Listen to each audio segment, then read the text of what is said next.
Thank you. When you read George Orwell's 1984, there's a common sense of disgust that people will get from the idea of rewriting history. But he wasn't too far off the mark. Everything in the media, the news, any elementary school, grade school that you'll find, it's all sugar-coated, and I grew up in that. Culturally, we do not like to hear the full truth, instead preferring the version that highlights the heroes and glosses over any bad topics. This idea of censorship is seen in something as early as 9/11, or as recent as 9/11. The media has changed the story to fit the desires of the American people. As seen in Life magazine's book on the tragedy, we have been depending on Life for our history and our cultural insights for centuries, and all they depicted was All they depicted was firefighters, the police, any stories of any survivors, and they failed to recount the true horrors of the day. Instead, showing a uncredited man had said, "We had to press into a single file line so the firefighters could march past.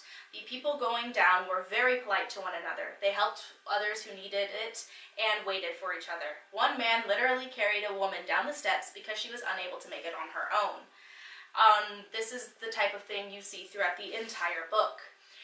However, the Morning Call newspaper tried hard to capture the true heroes of 9/11, not the sugar-coated heroes and firefighters, but what the civilians were seeing and feeling, and published a picture of a man falling off the top of the building on the back page of their newspaper. This particular photo was chosen because the man still seemed at peace. It was the least gruesome photo that they could find that was still accurate to the day. And this caused outrage throughout the entire country.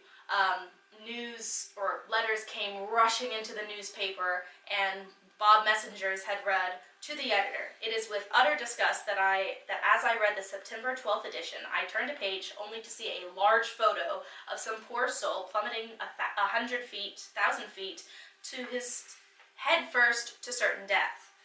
The newspaper tried to show these tragedies, be it through the least gruesome photo, and it still caused massive outrage with mailboxes full to the brim.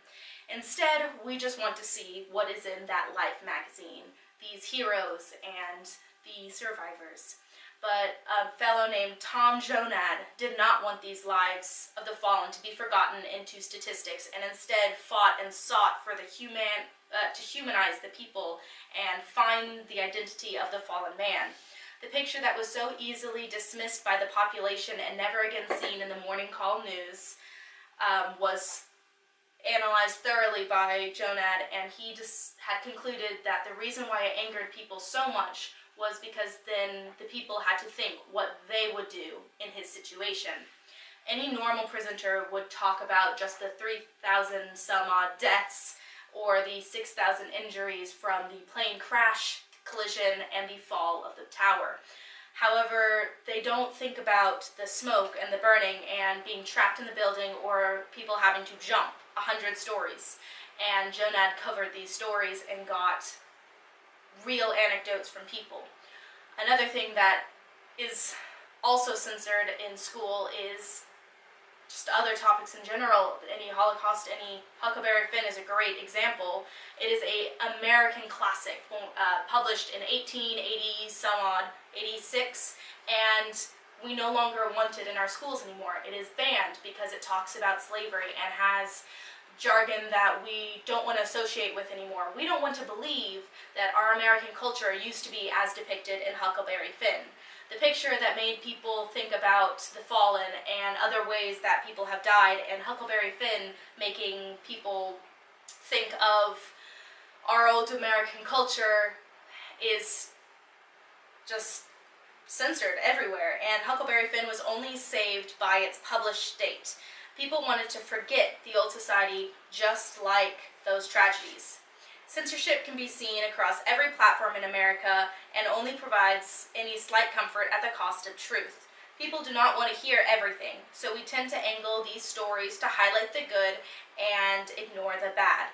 but it is important to know the whole unbiased truth for a fuller understanding of the world and to never forget the fallen. Thank you.